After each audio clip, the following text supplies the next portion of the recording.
Okay, today we have two presentations. The first is the Honorable Secretary of Education, Ms. Gadara, and she'll provide an update on the college lab schools, improving accountability. Our second presenter is Justin Brown with J-LARC to present their report on the pandemic impact on K12. So, Ms. Gadara, you're up. Yeah, you can sit there, turn the mic on. Thank you. There. Whoops. Welcome. Thank you so much, sir. Sure. Hello, everyone. Good afternoon. Happy New Year. It's nice to be back. So thank you for the invitation to come and have a conversation with you about lab schools and about improving accountability in the Commonwealth. And I'm happy to entertain questions with you at any point, whether if you want to do them after I start with lab schools and then turn to talking about accountability, or I'm happy to go through and have you ask questions at the end. So please note at any point, obviously, just please ask a question. On lab schools, if you have the presentation in front of you, the first slide, and I'm sorry they're not numbered, I'm realizing. I thought I'd have a screen to share. I'm a big believer that a picture is worth 1,000 words, and what you have in front of you, if you're looking at the map, the first slide that's on there. Oh, sorry, that's me. So I'm the problem. Sorry, technology problem, that would be me. Thank you. I didn't realize it was on. Thank you. So, for all of you following at home. There we go. So picture's worth 1,000 words, and I had been in front of you in August and presented a different map showing you the interest that was presented that we were gathering from across the Commonwealth about higher education institutions that were working to build partnerships to put in applications. And what you see in front of you here is the polka dots represent different applications that we actually have in hand or have been awarded, and I'll walk you through these. The blue dots that you see represent planning grants that have been received or are now in the application review process, and you'll note that there are 7 of them on here, and just to let you know how much demand there is and how quickly they're coming in, just this morning we had our 8th one received from Hampton University, working in partnership with Hampton Public Schools to focus on an arts lab school, which is pretty exciting. The green dots are applications that are under review right now for lab school applications that are not asking for a planning grant, but are actually asking to go directly to launch. So that means that they feel like they are in a position that they can go and just launch, and we have 2 of those. And then the red ones represent 5 applications for lab schools that have been already awarded a planning grant for $200,000. So those are already they're in the mode right now of having received dollars out of the fund, and they're now working on doing their planning grant, and the opportunity then is to come back and apply for a launch application. What I want to point out on this slide before we leave it is that one of our goals in the program, as you know, was to make sure that we could bring innovation and choice to every corner and crevice of the Commonwealth. And one of our stated goals was to make sure that we had at least one lab school in every one of our superintendent divisions. There are 8 of them, before we started doing them in different areas, because we wanted to make sure that this really was an effort that was going to be making sure that it reached every part of the Commonwealth, that it made sure it served communities that needed it the most, that there is, as you'll remember in the rubric, putting an emphasis on serving students who were furthest behind and needed the most help, and also an emphasis on partnership. And what you see here, and I'm thrilled about, is that we have dots in every single one of our superintendent regions. And we also, and you have in your packet, a list of all of the applications that have been received and a summary of the partners and their focus areas. And I'll just do a couple highlights on this. What we're seeing is an unbelievable focus on partnership. All of these applications, the vast majority of them are partnering with public schools, all but one of them, in fact. So they're all partnering with public school divisions, except for one at this point, the application. The partnership among and between higher education is incredible. We have community colleges partnering with 4 years, partnering with higher education centers. We have, in most cases, not just working with one school division, but working with an entire regional approach, so also partnering across school divisions. And we're seeing some amazing community partners. We have everything from Quantico the aerospace industry, Home Depot, Lego, Microsoft, Amazon, just exciting. We've got workforce division boards. What we're seeing is communities coming together and designing schools that meet the needs of their community and especially of their students, who are recognizing that our one-size-fits-all system is not serving all kids. And what inspires me is that just the depth of ideas and the range of ideas, that we're going to meet kids where they are and get them to where they need to be. And this is really about bringing the school walls down and bringing students into the world of work, and teachers and the world outside of school walls into the schools. And so it's really exciting and it's inspiring. So I'll leave it there, and I can answer any questions you have, but we will continue to update this map. It will be interactive on the website, and what you'll be able to see is you'll be able to hover over these dots, and it will pop up with a description of all of the different lab schools. But you have a handout that does that right now. Just to also give you an overview of the funding, the next page, as you see, and that's me again, sorry, is just really a sense of how this money flows and who is responsible for what pieces. I want to start with a thank you. None of this would have been possible without the bipartisan support from the General Assembly to make it possible to have the $100 million set aside for this innovation fund. And this innovation fund is creating such incentive and excitement for people to give them permission and incentive to partner and work together and to build these schools. So thank you for that. As you know, $5 million of that is allocated for the planning grants. That allows for, and we allocated that's for 25 planning grants, can be budgeted for that, and then $20 million in launch grants, and that allows for 20 lab schools, and then $75 million in per pupil operating funds, which will fund the schools that are approved to go on and launch. We are asking, as you know, in our budget amendments for another $50 million that would allow us to expand to have 10 more schools, and we know that there is interest and demand for this. You know, as I'm saying, already in the last 60 days, we have had 13 planning grants come in, and we think the pace is just going to increase. That everywhere I go, I have presidents of universities and community colleges saying, we've almost got it done. We've got our partnership coming in. So we know that there are more coming, and it's really exciting. So we're thrilled by it. But what you see here is then afterwards, the Department of Education is responsible for doing scoring and approving the planning grants. And then it really turns to the State Board of Education. They have a standing panel, a standing committee that makes the recommendations about whether or not a lab school application should go and be recommended to launch to the Board of Education. And it's the State Board of Education which is ultimately responsible for giving approval to launch a school or not. What you won't see on here is the governor or the Secretary of Education's name, because our role is to be the chief cheerleader for this and the chief marketing officer. And so we're out there trying to talk about how great this is, to encourage support from communities, to encourage partnership. But we really are very hands-off once anything goes into the application pool. And that's the way it should be. This is a process that will run through the department from here on out. And I'm happy to answer any questions on that. On the next slide, what you'll see is a list of who's on the Lab School Standing Committee. This is the group, as I just mentioned, which is responsible for making recommendations to the State Board of Education about which of these applications should actually go to launch. And I should just point out that this board is full of rock star leaders who understand how to launch schools and run schools and have been around schools for their entire careers. And this was this list was created and approved by the board chair, Dan Gecker. So I'm going to pause there, and that's about lab schools. If I can answer any questions at this point, or if you want to. First schools, right? Mm-hmm. Actually doing it. When is that, or where is that?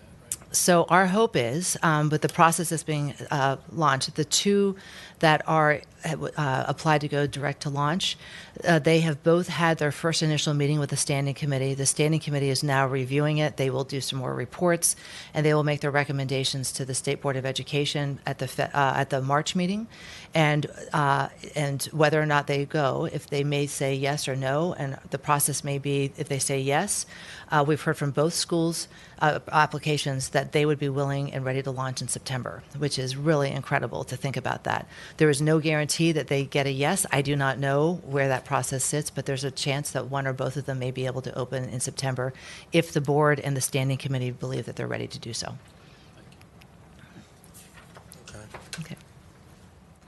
Okay. Mr. Chairman, would you like me to go on to accountability? Go ahead. Okay. Great, thank you. On accountability, I just have a few slides. And as you know, this administration's hallmark around our approach to education is to have high expectations for every one of our learners at any age in education. And our goal in education is to prepare every single learner for success in life. And critical to that is using information in a way that makes sure that we see every learner, we know where every learner is, and we use data to make sure that we are getting every learner where they need to go. And so this is why it's critical that we have a robust system that allows for transparency, but also really is built for accountability. How do we hold ourselves, the adults in the system, accountable for getting results for every one of our children? I want to start with 2 slides that talk about data because it's important to remind people where we are right now in the Commonwealth. So whoops, here we go. So here we are, and you all have seen this data from our NAEP results. This is 4th grade math. And just the highlights of this graph that you've seen before, you'll remember that the nation's report card comes out every 2 years. This was a disaster of results this year for the entire nation, and it was in particular just a heart-wrenching moment for Virginia, who has been so used to being above average and scoring at the higher levels on the nation's report card. What you see here is that our trend lines have a steeper decline than other states. And in fact, in 4th grade math, and the same declines happen in 8th grade math, and I didn't put those slides in here.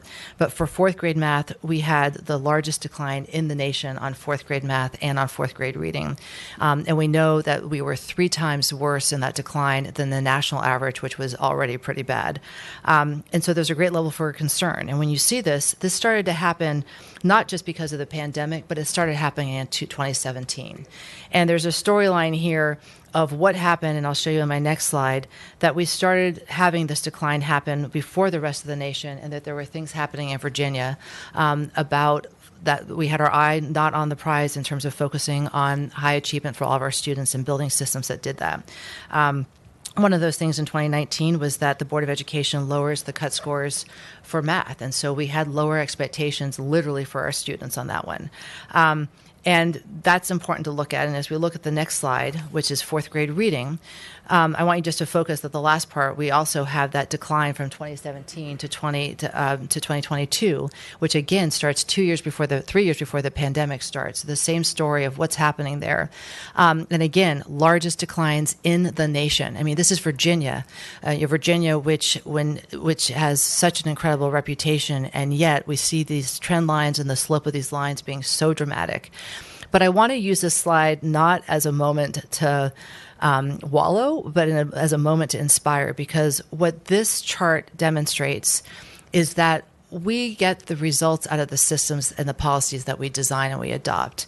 And what this story tells us is that when we design policies and implement policies and systems that have high expectations for every student and has high expectations for our schools, for our teachers, for ourselves, for our families, our systems perform, they get the results.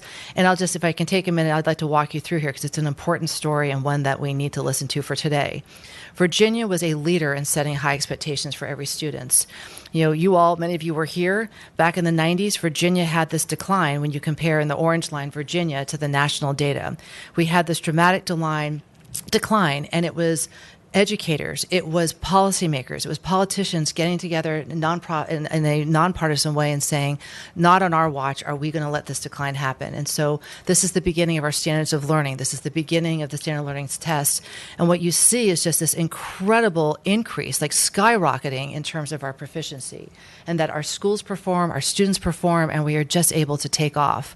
And then what happens at number point, the Board of Education says we can even do better. At this point, you'll remember at the national level, we had National Education Goals Panel.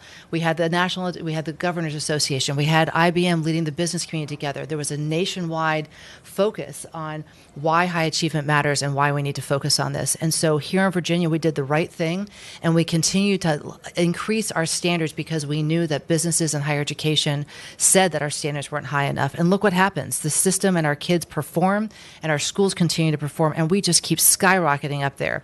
Even at point 3, when the Department of Education introduces even more rigorous reading tests, what happens? We continue to go forward. So this is an incredible story that when we continue to benchmark our standards to what the world requires and our students deserve, students perform, and it works. Then all of a sudden in 2017, what happens? And I would argue we get distracted. We start thinking about things other than student achievement. And as a result, our system produces the results for which it's designed. And what happens specifically in 4 and 5 is that the board revises the standards of accreditation and makes growth to be more important than proficiency. And so we send a message to our students and our schools. It doesn't matter as much if you're proficient. It just matters whatever. And then 5th grade, the board actually reduces the cut scores. And so what do we have by this point, and last October when these scores were released? Virginia is average. We've never been average before. We were below average way back when, but for 20 years, we have had growth, we have had success, and we erased 20 years of success in the past 5 years. Why this is a wake-up call and why I put this on here for this conversation about accountability is we know we can do this. We've done this before, and what we need to do is to have a system that has great transparency and has robust accountability to make sure that we are able to not continue this trajectory and that we do not lose a generation of children, but that we actually do everything possible to have this Virginia story, the good story, be repeated. And when I go to this next slide, yeah, please. Chairman, before we do that, you know, if you think about it, we had the SOL Innovation Committee that came about in 2015, started recommending that we lower or eliminate our standards. If we resisted this committee, you know, we stood on the floor and said that this is where we said, me and the Washington Post only agree on one thing, and that is we got to have some standards, right?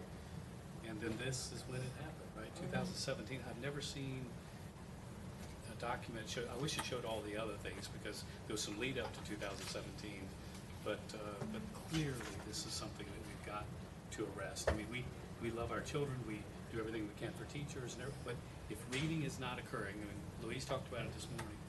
If reading is not occurring, Could you the put rest that will mic down work. so you can? Could you put your mic down so they can hear that?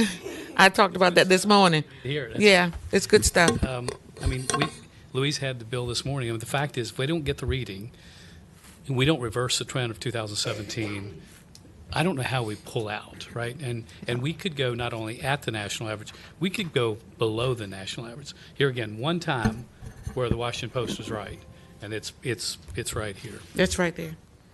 One time? Just once. Never after that. Mr. And Mr. Chairman, Senator, we couldn't agree more. I mean, we are on the cusp of losing a generation if we do not change. And that is why, when you look at this next slide, why we are recommending that we change our accreditation system is that with this unbelievable learning loss that is represented on here on our SOL scores, the fact that our PALS data says we have 42% of our second graders not ready to read independently, the fact that our DAPE scores had the steepest declines in the nation, and when you look at the slide, we don't have a single school that is not accredited. The message we are telling our moms, our dads, our teachers is that there's nothing wrong here. Move along, everything's great, everything's accredited. And so there's no urgency, there's no need to change, everyone thinks everything's working, and yet we're not. We're losing our babies. Yeah, we are losing people. And so part of the purpose of accreditation is to make sure that people understand where things aren't working, not so we shame and blame, but so that we can help get the resources to the schools that we need and make sure that we get it. Well, last session, I introduced the K3, as you know, literacy program, and that got funded. And we're hoping that the same will happen with the 4th through 8th grade, because as you've already heard, if we don't get these students reading, they're not going to be able to learn all of the subject matter that's necessary for them to graduate. And you're right, we're going to lose a whole generation of students because we failed them in not making sure that we have special, I guess call it specialists in our schools who are going to be teaching our children how to read. K through 3 and 4 through 8. Yes. Otherwise, we're going to lose them. Mr. Chairman, Senator, and thank you for your leadership with the Virginia Literacy Act. It is such an important law and one in which I think is absolutely important for changing this trajectory. So thank you for what you led last year. Thank you. If you were to match Louise and high expectations again, don't you think we could turn that knob back up?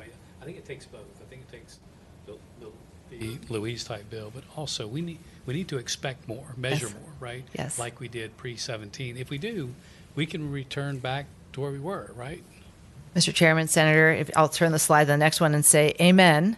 And that Thank is you. why when we release these NAEP scores, Governor Youngkin released the 7-point plan, which you also have in front of you as a handout. And I'm happy to go into detail with all these, but the first piece of this is how do we raise the floor and the ceiling, right? One, we need to make sure that we raise expectations for all of our children, and we need to make sure that we have a system that never puts a limit on how far our kids can go, because we know that they can just fly high if we give them the supports and we expect them to, and we build a culture of high expectations. There should be no limit to what our children can do and should be doing.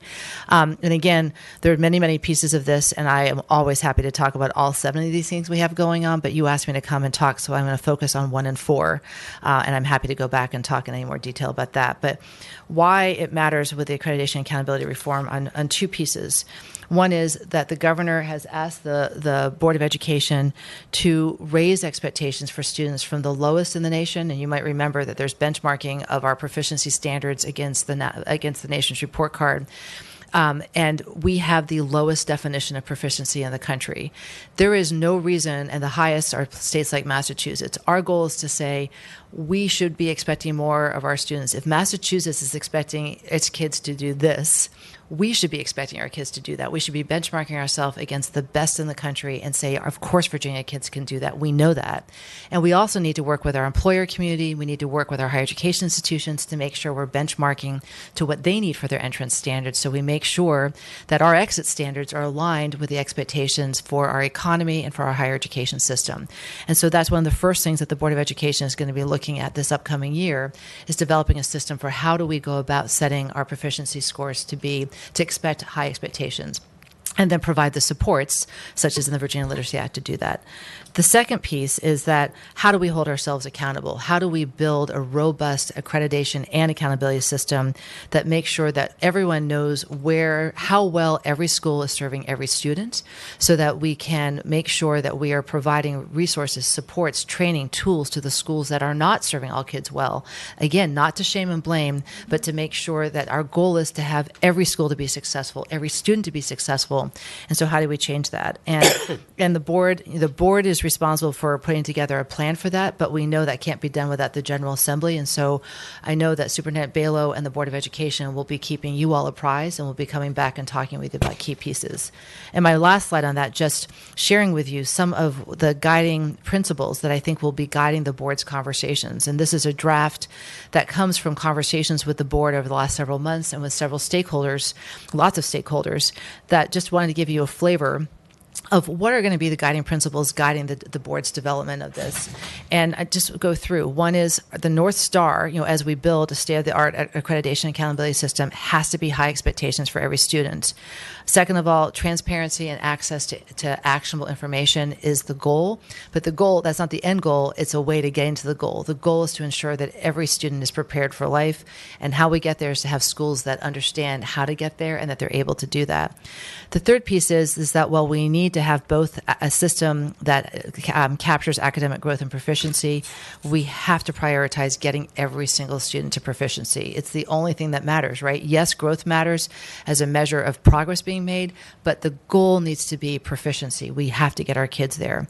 And the purpose of accountability is to build trust. It's not to shame and blame, right? When we have better information, when parents have information, when taxpayers have information, when teachers have information, there's greater trust because people know what's going on. But it's also about how do we use that data then to support our schools and to make sure that they have what they need to make sure that they also can get the students where they need to go. And finally, our guiding principle for this is that throughout this process, we're going to be listening to so many voices that matter. Parents, teachers, education associations, anybody who has a stake in this, we want to be listening to so that we build a system that is meeting the needs of Virginians. And to be really blunt, this is a change management process because what we're changing is we're creating a culture that's focused on high expectations, and there are so many pieces that need to change in that, and we have to work with people and bring people along with this process as we go. And we look forward to working with you at the General Assembly. So thank you so much for the ability to and the opportunity to share that with you, and I look forward to talking about any piece. So thank you. Thank you so much. Thank you. Okay. Thank you so much.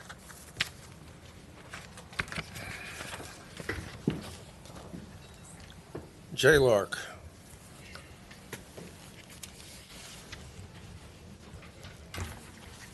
afternoon, Mr. Chairman, members of the subcommittee. I had prepared 20 minutes. Would you like me to still do that, or given the hour, do you want me to streamline a little bit? I'm happy to do it. No, go ahead. Just go ahead. I think we're okay. Senator Saslaw, he said 20 minutes. You need to be in finance At in 4. 21 minutes. Right. Well, I'll hit some of the high points. we can make it. Sure. We can make it. If we're a minute late, it won't be the end of Western civilization.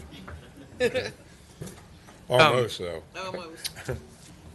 So I think what I'll do is we did a really broad overview of the effect of the pandemic on K12. Right. And this just summarizes for you, we had chapters in our big long report about each of these topics. What I'm going to do is just hit some things that maybe haven't been covered already this afternoon and maybe aren't addressed quite as much in what I'm seeing Let me out ask there. you something. Please. For the last, till just very recently, Forbes magazine, rate all the public school systems in America. And over the last several years, they ranked ours as the 4th best public school system in America, behind Massachusetts, Maryland, and I think Connecticut. And now I notice they dropped us to 6th. But, I don't know whether it's tied to these or what, but That's interesting. but still, 6th is not bad out of 50. You raise an interesting point. And the secretary, she's gone, spoke about this. There was a big drop in test scores. But it was all over. I think that's right. It was bigger in math here than it was, somewhat quizzically. Yeah. But we were still above the national average. and I've got some graphs that show that. But I think you raise an interesting question in terms of what should the expectations be for the Commonwealth, and what do we want to rely on? I think if you look at the Forbes thing, it might suggest that it's a little bit better than what the NAEP scores show. I'm not sure there's one single indicator. They still have us ranked pretty high. So just real quickly, I'm not going to focus on this too much, but when we looked at as kids came back, huge spike in chronic absenteeism, Right. big concerns from teachers about student behavior. I know y'all have heard something about that, and real concerns about mental health. So I'll talk about that a little bit. We've talked a lot about the declines. The other thing I really want to hit on here, coming out of this pandemic, one thing we really need is more high quality teachers. Unfortunately, there are fewer of them. They're on average less qualified, and they're not nearly as satisfied as they were before the pandemic about being a teacher. So I think that's one of the real challenges the Commonwealth needs to grapple with as well. One other thing here on slide 4, I believe last week y'all got a presentation. There is quite a bit of unspent pandemic money at the localities, and I do think it's important to kind of be aware of that and try to leverage that as much as possible. Can I ask you, Please. there's some other states that have dashboards and they're watching it, I think, more carefully than we are. Is there any, I don't know, probably is, but is anybody else watching this in Virginia to make sure we're not turning back in? And, is there eyes on this? Well, I think there are eyes on it. You can weigh in on this too. I know the department now is somewhat regularly tracking that. I just saw something as of maybe a month ago that had it. But to your point, I think for a while there was quite a bit of confusion about how much had gone, how much was obligated, and how much had been spent. I don't know if you want to weigh in on that. But Yeah, and to add to Senator Newman's point, we now have the spending plans for the divisions ESSER 3s. That is now in the hands of DOE. I think they have every one but 2 divisions.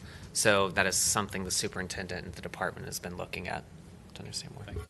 But it's last I looked, it was almost $2 billion. It was a lot. So I mentioned absenteeism. Chronic absenteeism really spiked. A program was funded and is now being implemented by the Department of Education to address that. So there's something underway to deal with that. We surveyed teachers and we gave them a list of 15 potential problems. Did one area's drop in scores stand out above all the others? On the academic side? Yeah. Math seems to me to be something that really dropped a lot. Regionally. Was there one region that fell I could faster get than- that answer for you. I have division by division data. Right. And I can do it by region. I can get that to you if you're interested in it. Right. There definitely are some patterns, but I will say more than half of the divisions really took a big decline in math. So it was not statewide, but across all regions, I would say. The SOL is left relatively pure in math. Right? The SOL is, if it's good kind of anywhere, it's only one, right? The rest of them have become ambiguous and you don't know for sure. Reading is pretty good, right? But the rest of them, like the social studies exam, is so ambiguous, I don't think we'll ever know what they know and what they don't know, right? So is it bad on those two because we're measuring those a little better now?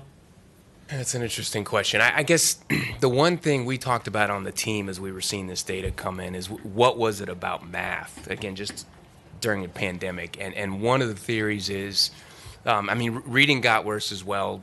Science got worse. Social studies got worse. But I don't think a lot of kids at home during the pandemic worked on math. Whereas young kids, for example, their parents may read with them, and through that reading, they may learn about history. So I guess that's the one thing that jumped out at us in terms of the different. Look at the relationship between a metric that is clear, 2 + 2 is 2. You fill in a nom, it says 2.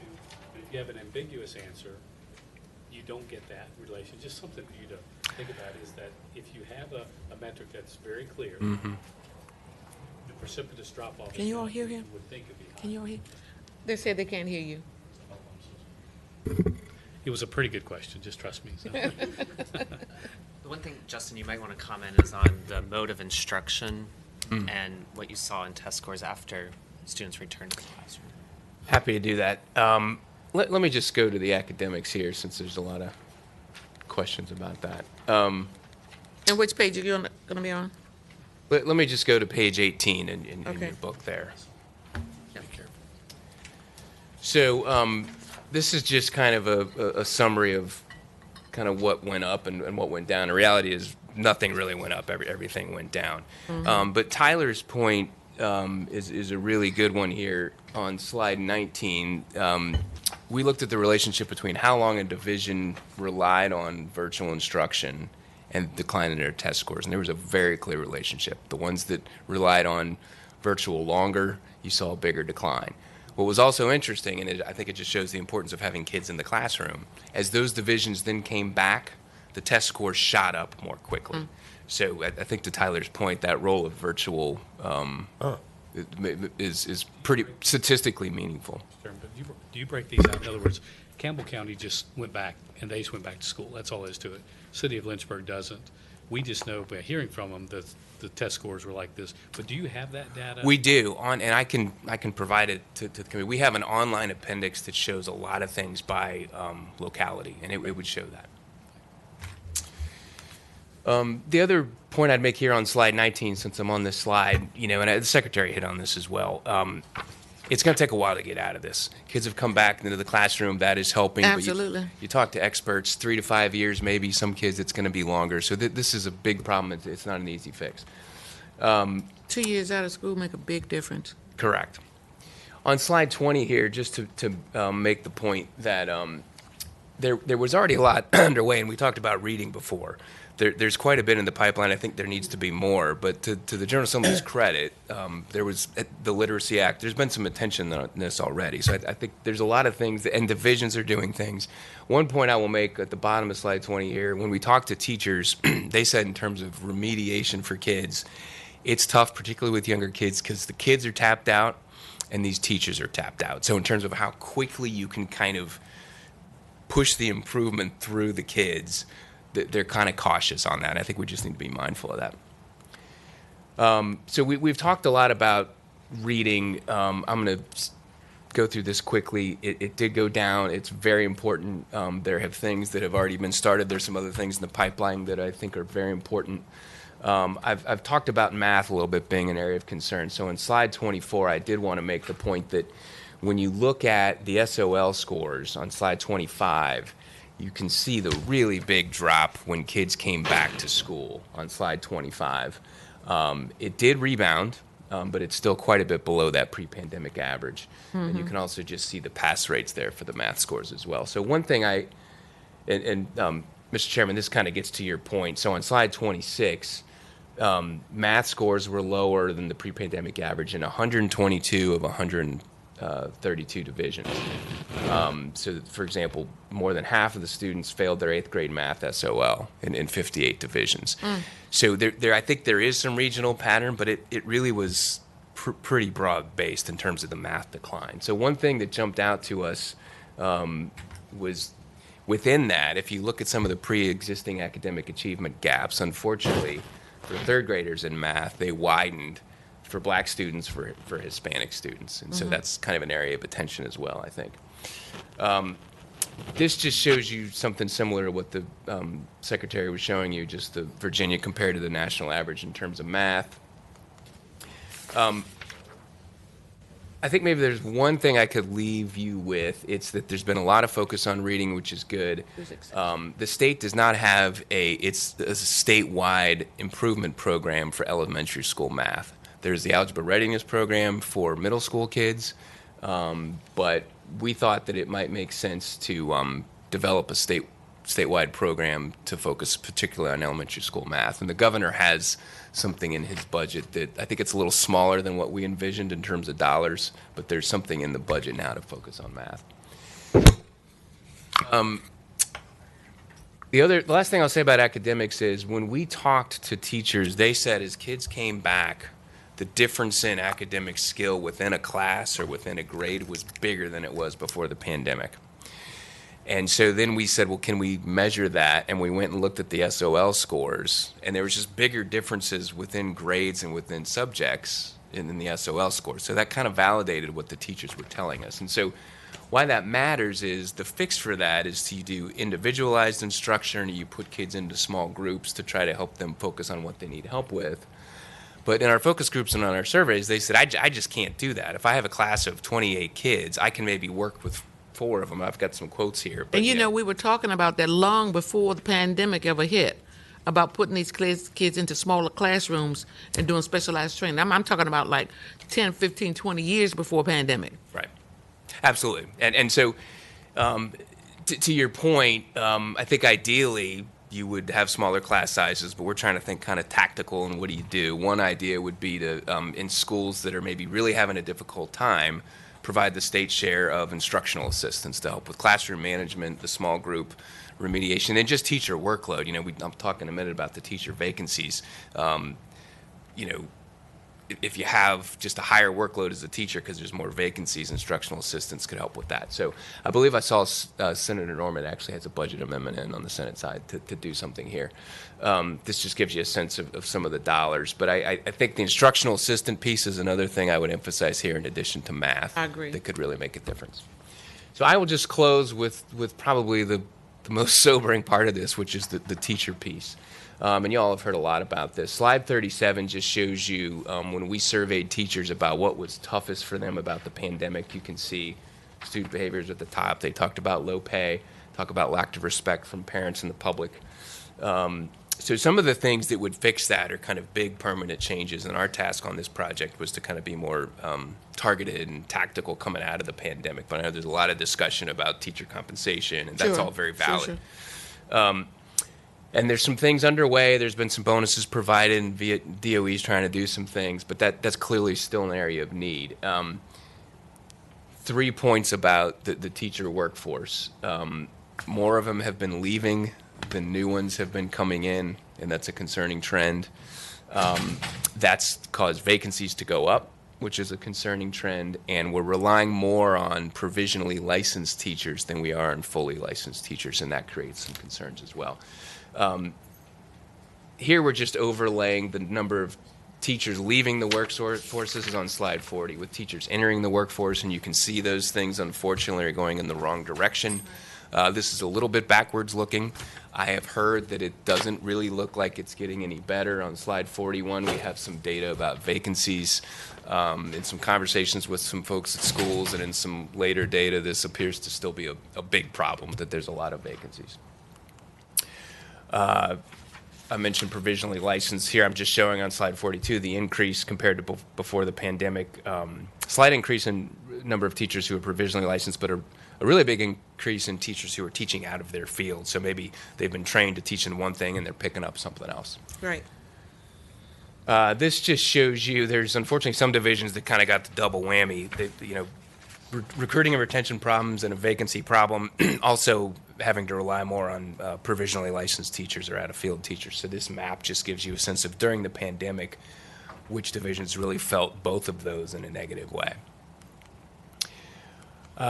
Divisions were very pessimistic on slide 45 about their ability to recruit and retain this year. The teachers we surveyed, 15% of them said they probably wouldn't make it through the year, even though they were starting the year. That's a concerning point. You never know whether they're actually going to leave, but that's a concerning data point. Right. So just a big area of concern. And this, I guess I'll just close with this. 72% of teachers said that they had lower morale than before the pandemic. 2/3 of them were less satisfied with their job. So this is really, I think the teachers are the group that are going to kind of help get Virginia back to where it was and get out of this. And they're, as a group, I think, having a hard time. So we had some ideas to fix this. A lot of these are already in the budget. The money does matter, so this is some recruiting and retention bonuses. This would be targeted on slide 47 just to divisions that are having a real problem. So this could be on top of what, for example, the governor or you want to do for everybody. This would be targeted to divisions where it's particularly a problem. I think also paying a little bit more to encourage teachers to go from provisional to fully licensed, so some type of educational assistance program. So I'm sorry to have such a sobering message, but that's a brief overview of our Yeah, it's report. sobering, all right. Thank you And so even much. with even with these incentives, you're still having some difficulty That's correct. These both incentives have, attract and retain. that's correct. And the incentives were started a couple years ago. Divisions are adding on some of their own. So I think they need to be continued. And our recommendation would be for the divisions that are still really having a hard time, do a little bit more Right. for them. Well, there was a time when you could offer a teacher a $5,000 retention fee, and they would jump at that, but not anymore. I think that's right, and I think there's other things about the teaching profession, unfortunately, in addition to money, that have made it more challenging. So Absolutely. you have that as well. Okay. Thank you. Good report. Thank you. Thank you Thanks so a much. lot. This is in Los Angeles.